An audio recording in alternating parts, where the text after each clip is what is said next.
Good day. Welcome to another Success Principle. My name is Mark Bowser. Today we're going to talk about conviction. Burn it down. Excuse me, sir, said the young lieutenant. You heard me. Burn it down. But General, if we burn the bridge, then we will have no way to get back home. Lieutenant, there is a way. We must win this war and capture the enemy's ships. Then we will be able to go home. My friends, stories such as this are sprinkled in every generation of history. Men and women of conviction who burned the bridge of failure to expose the road to success. Where are those leaders today? Have we forgotten the past? Are our eyes dimmed for the future? Well, such leaders still do exist, but they are fewer and farther between. We must rekindle the fire of conviction. If not, all may be lost on your job, your career, your company, and on our nation. Depressing thought? Bleak outlook? Maybe, but it doesn't have to be. Conviction is choosing the best and believing the impossible. What the masses believe is impossible, the leader with conviction creates into reality. In 1721 BC, King Hezekiah of Judah had to find conviction or his nation would perish. In that fateful year, King Sennacherib and his mighty Assyrian army began an assault against Israel. Sennacherib's strategy was to cut off Hezekiah's escape routes by conquering the coast and Galilee, which would virtually paralyze the great city of Jerusalem, which was the home of King Hezekiah. So when faced with such a crisis as the one Hezekiah faced, the leader with conviction must prepare for the battle to come.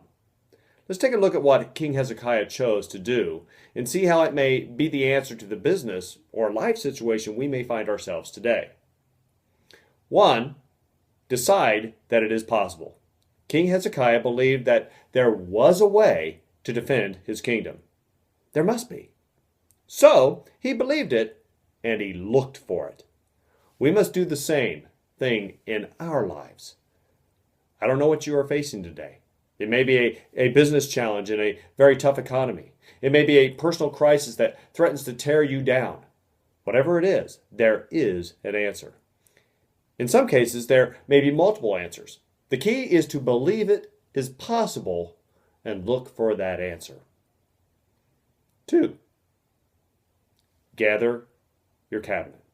Hezekiah gathered together his nation's leaders to discuss the Assyrian threat. Jerusalem and the nation was in danger, and they needed to form a defensive strategy.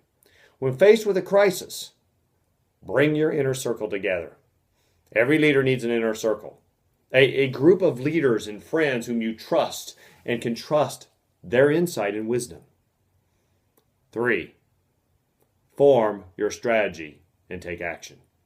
King Hezekiah and his inner circle formed their strategy. The first action they took was to fortify the city walls and to build up their stockpile of weapons.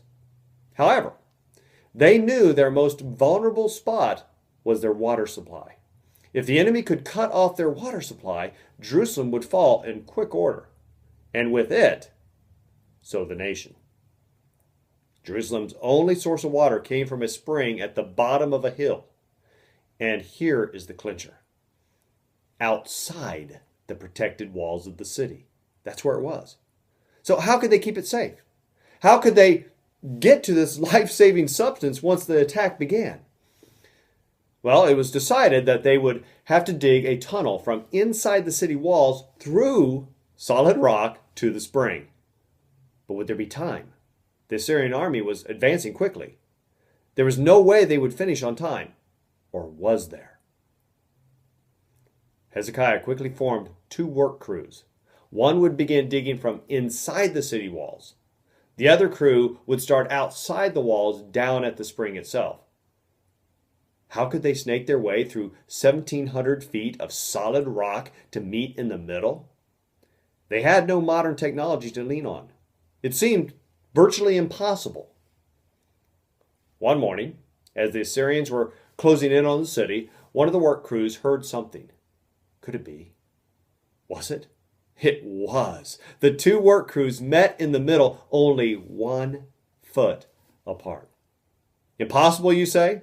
No, not impossible. With their protected water supply, King Hezekiah and the nation of Judah were able to withstand the enemy attack and send them running back from where they came. So, when faced with your ultimate challenge, you must form your strategy quickly and with courage and conviction take massive action. The leader of conviction is not timid. They are people of massive action. Not impulsive action, but thought out, strategic action. And before you know it, you may have your miracle at your fingertips. This is Mark Bowser. Thanks for listening today. God bless you.